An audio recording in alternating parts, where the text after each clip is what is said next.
The Bright Side with Sarah White. Hello, everyone, and welcome to episode 6 of The Bright Side. I am thrilled to be here with you, and I am with Crissie Ann Leonard. How are you today, Crissie? I'm good. I'm doing well. Thank you. How about yourself? I am good, too, and we are going to dive right in, but for someone who's never watched The Bright Side, I just want to let you know a little bit about it. It is about stories of overcoming, stories of difficulty, people going through hard things, and then being able to overcome those difficulties, walk through the difficulties, not just go around them, and how they were able to find the bright side in all of that. So there's always those elements of hope and joy and things that we can find even in those really dark times. And so important. Yes, so important. You have gone through some really dark times as well. Yes. And you have quite a story, and I just want you to share just a little bit about it. I know that, you know, there's probably the long version and the short version. Right. Mm-hmm. And so we'll go with somewhere in the middle and just share a little bit about your story. Okay, sure. So mine actually started when I was little. I didn't know that's when my trauma started until I got a lot older. But my dad, he was a Vietnam War veteran, and he left us when we were 9 or 10. Wow. And you don't understand as a 9-year-old that your parent is actually not coming back until he didn't come back. Wow. And I didn't understand the gravity of that. So that abandonment, I was an overachiever. Everything came easily to me as a child. So I didn't really have to work hard at anything. And that's not an ego talking. That's just how I was at school. I never brought a book home to study. I never had extra homework. And so I didn't notice anything about that. And then I dated very young. I met my first husband when I was 15. He was 16. And, you know, we ran the whole relationship path, and it was very toxic relationship. And we divorced when I was 30. And the same issue my dad left, he had got another woman pregnant, and he left my mom for her. My first husband did the same thing to me. Oh, wow. She was a good friend of mine, and he got her pregnant while we were married, and then he left. And so I just followed that pattern, and I left from that and moved up where my sister was, my twin sister. And I thought everything was going great. And at a community party picnic, I realized that I did not lock my house. And I have this thing about being in the dark. I don't like it. When I went down to lock my door, I got sexually assaulted. Someone cornered me from behind, and all in the absolute dark. And so I had like this dark phobia.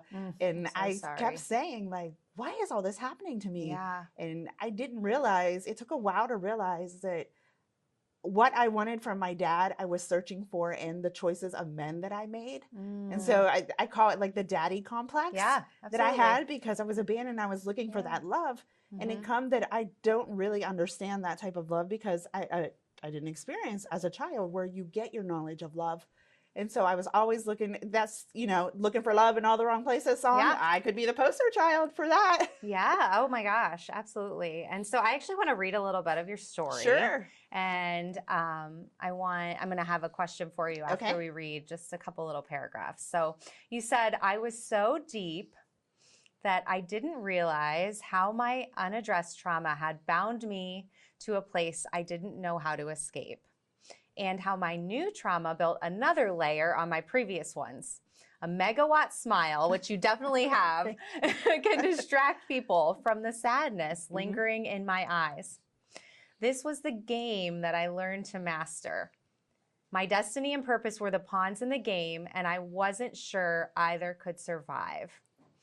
So back to that. This was the game that I learned to master. How did you break free from just playing the game? How did you start to break free from that? I think the first part was recognizing that I was actually running a game, because it became second nature to me. Right. You know, I'm an author, so I know how to tell you what you want to hear. I know how to portray what you want to see.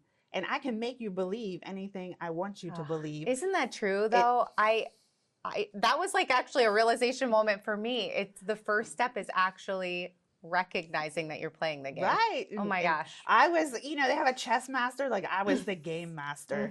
And so people laugh, but I always say words are cheap and actions speak. I'm an author. I know how to tell you things, but your character is found in how you treat people. And so I had to recognize that. And really a big breaker for me was I had done like traditional counseling, And it worked for the purpose that it did, but then I went to Christian counseling.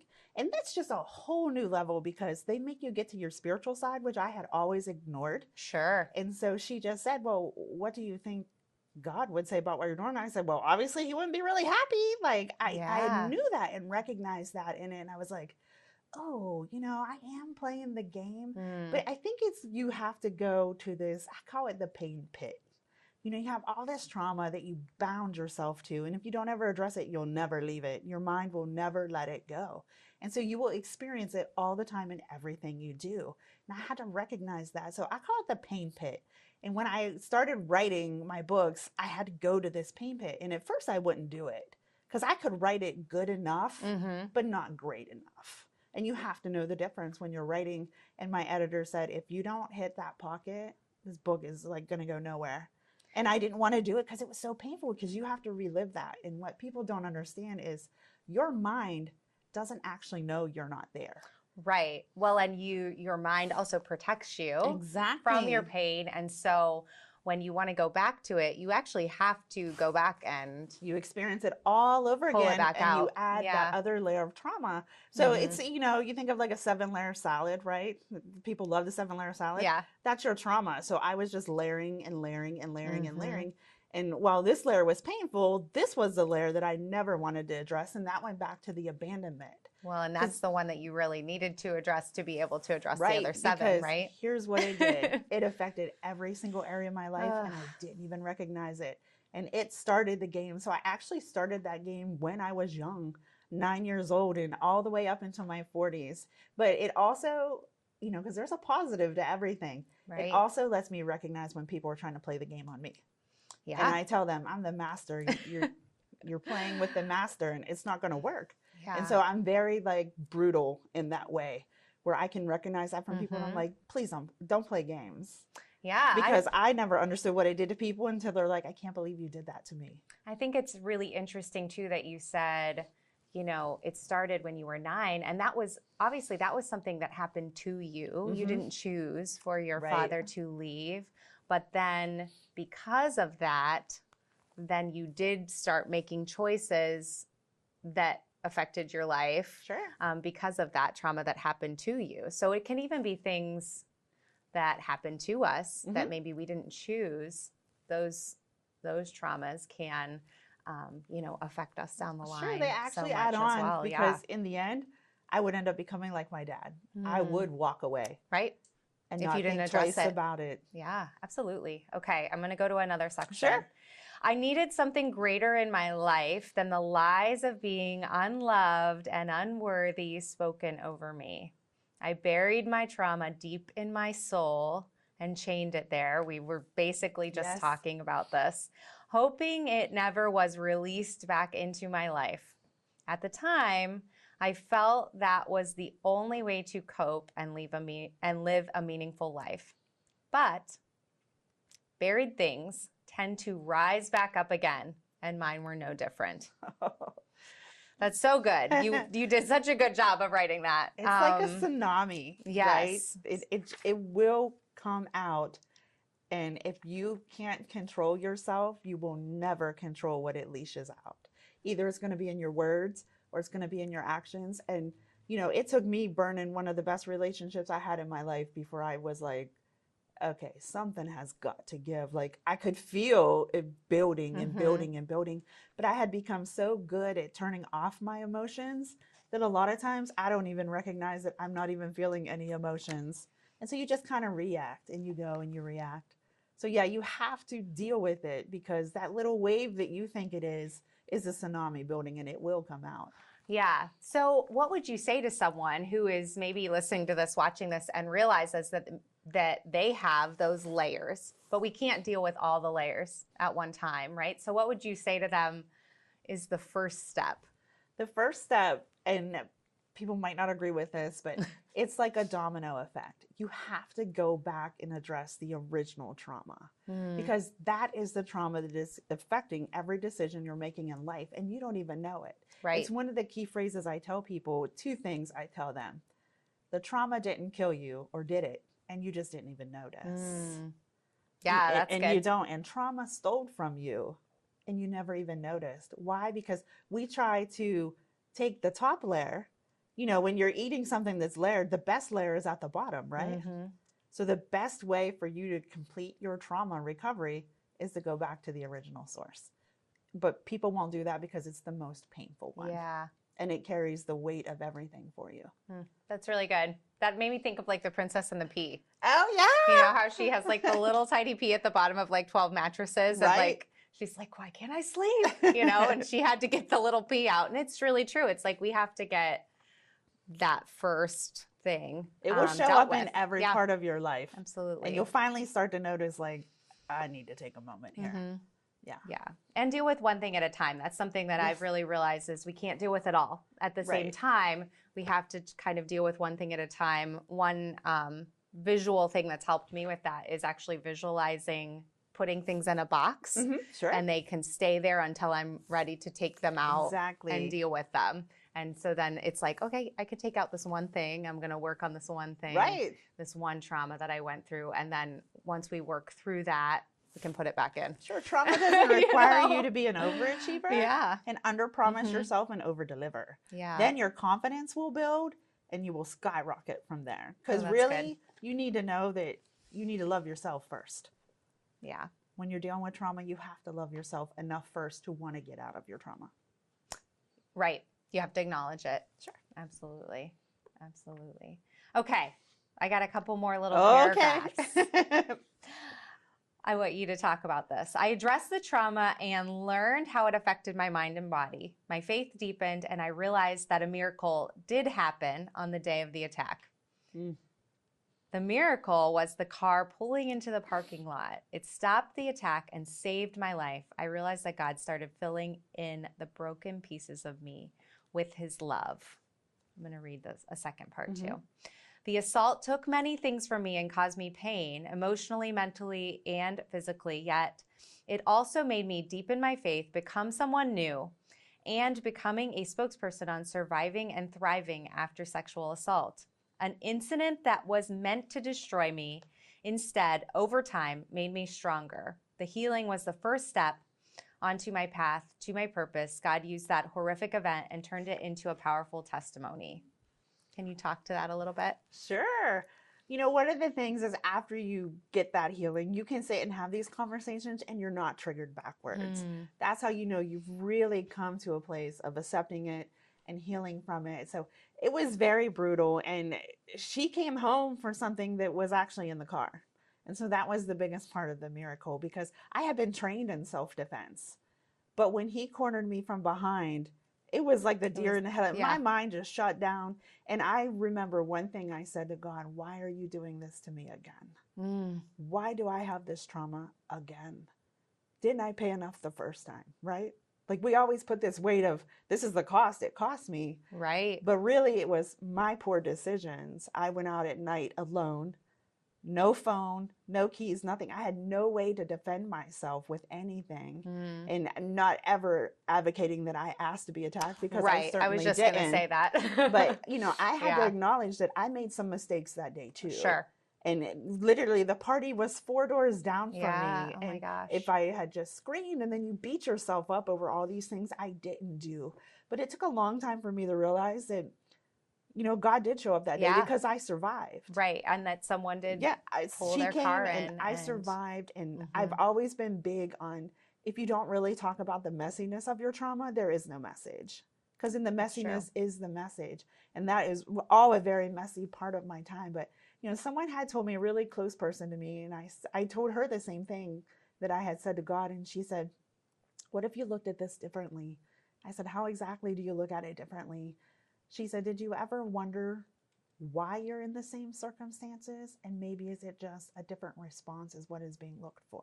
And I said, where I'm not saying God will put you back into that because I don't believe any of that was God made that happen. I believe God saved me that day so that I could build up the healing and really thrive afterwards. You know, when you are assaulted that way, especially as a woman, you just take a hit everywhere. Your self-confidence is gone. Your belief in yourself is gone. You see yourself as shameful and dirty. You look at, oh, what did I do to bring this on myself? And that should never be any of the questions you ask yourself. It should be, you know what? I made it through. I survived. I'm going to heal from this because I need to be the inspiration to somebody else that doesn't have to take your life if you don't let it. So that was the big thing for me. God saved me that day to be able to sit and talk to people and be like, you can thrive, because I have a lot of confidence now. I still struggle with a lot of body images to this day. And that's just really compounded stuff and the lies. But I recognize that anytime someone says, well, what did you do to bring it onto yourself? They're not the people to talk to, because they don't even know what they're talking about. Right. No one asked for any of that to happen to them. Absolutely not. What you should be asking is, what did you do to survive and thrive afterwards? Yeah. Make it positive. Make the conversation positive. Yeah. Right at the end of your story, you say, my story could have ended in tragedy, but instead it breathes life into a hope that endures. Absolutely. My life verse, Matthew 5:14, you are the light of this world. And it took a long time for me to be like, how could you be a light? And especially during that time when, the trauma and the weight of the trauma is just wearing you down and deepen you and just pulling you into a darkness. How in the world are you supposed to be a light to someone when you're battling the darkness yourself? But it's in that battle that people can see you going through. That's where your light emits, because one thing they know is you're in it to win it. I know that's so cliche, but you're in it to win it. And for me, it was a chance to really reinvent myself and become who I felt God was saying, you can go do that. And, I still ask him, are we still going to talk about the trauma? And he's like, we have to do the conversations differently. It's not always about the trauma that happened to you. It's what you did in between and how you came out of it. That's where you'll inspire someone for me. And that is hugely important for me, to just be the inspiration to say, your life isn't over. Right. And the trauma didn't kill me. It stole from me. Yeah. But it didn't kill me in the end. No, I love that. It stole from you. It stole from me. But it didn't kill you. It didn't kill me. And there is hope. Sure. And I mean, that is the bright side. I wrote next to this paragraph, the bright side, because you said that incident was meant to destroy you. But over time, it made you stronger. You were able to use your story to help others, to show others that they have hope as well, and to have a powerful testimony, like you just said. So thank you. Thank you for being here with me. Yes. I want to wrap up by allowing you to share a little bit about your publishing company. Oh, yes. And so Humble Heartbeat Publishing, and you are doing just this. You're allowing others to tell their stories, which I love. And so you are co-owner of that company. Go ahead and share a little bit about it. I am a co-owner. I wanted to do it. Everyone has a story to tell, but people don't feel like their story is important. But every story matters in this world, because there is someone out there waiting for your story to propel them onto their next level. But a lot of people are too afraid to tell their story, or they don't think it's interesting enough. But I've been through so much in my life, and even through the author period, that I can show you how important your story is. And there is an excuse you have that I don't already have the answer to, because I've done the same excuses myself. Yeah. So it's important to do that, but also empower people, because you're not just writing a book to write a book. A lot of people say, my dream is to write a book. Make your dream bigger. What do you want to do with the book? How do you want to impact the world? What change do you want to facilitate with that? And so it was important for me. I had a mentor that said, I don't know why you would pay anybody to publish your book when you should do it yourself. 3 years later, I contacted my business bestie and said, hey, we're going to start a publishing company, and this is what we're going to do. And so this is where we're a little different. We empower you along the way. And I can tell when someone is really in the heart of their story, because they'll want to quit. And we're like, nah, if you can master this, so that's what you guys do, is you help them to not quit. Right. You can't quit. If you want to write, you cannot quit, because when you quit, the person waiting on your story, their lifeline is gone. That's great. And so you actually have some other books I want to share as well. This is a new one. So go ahead and just give a short synopsis of what this is about, The War Within the Decision. The War Within the Decision is Eldora on the cover. And she has a lot of trauma that she is trying to respond to, and she's not doing well. So she comes to a life or death decision of what she's going to do. So this talks about trauma and a suicidal response to trauma. Okay. And how she battles through that. And it really highlights the mental health, which I feel is the most important part of this. Because if you can't win the battle in your mind, you're not going to win the battle at all. Yeah. So that's what that talks about. That is one of my heartship projects. I love that. And I feel like it's such an important topic, because Mental health matters. Mental health matters. The It really struggle is real. does. Another one, Letters to My Father. Share a little bit about this. Yes, this is my flagship. This was my first one. It took me 8 years to write this book. Life got in the way and everything else. And, I didn't want to do it. And God said, well, I'm going to give it to somebody else. And I was like, no way. I have a lot of my life invested in this.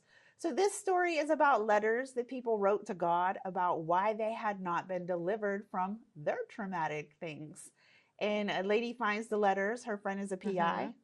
She finds the people, and off they go to see what's happened with them. That's cool. And this is a fictional story, so that's fictional fun. story. Yes, that one is actually being made for a television series. I love that. Yeah, that's amazing. And then a little devotional scripture book. This yes. Is fun. So Color My Feelings. This is probably one of the hardest ones for me to talk about. Not that it was difficult to do. My brother passed away unexpectedly during COVID. We were very, very tight. And I hit a piece of mourning. You got to know the difference between grief and mourning. Yeah. Grief is grief. Mourning is you're not coming out. And I wasn't. I had felt so far deep in that hole. And this was God's way to pull me out because he knew if I could stay in scripture, he could still hold on to my finger as he dug me up out of that hole.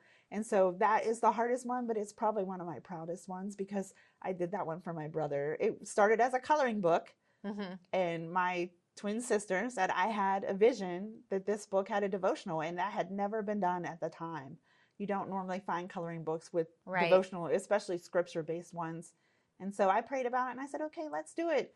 And I did it. And, I always write books for the impact, so I don't ever worry about sales and any of that stuff. I'm really different in that way, but I always have a deep story behind what I write. And so that is probably one of my favorites. I love that. Thank you for your story. Thank you for sharing it with us. Thank you for appreciate having me. it. And thank you for sharing the hard and then how you've been able to find the hope and the bright side. Yes, so you have to find it. The light will always shine if you look to it first. I love that. Thank you so much. Thank you. Thank you. Thank you. All right. We're so excited to have Crissie on today. Thank you for watching episode 6 of The Bright Side. Make sure you tune in because we'll have more coming up soon. The Bright Side with Sarah White.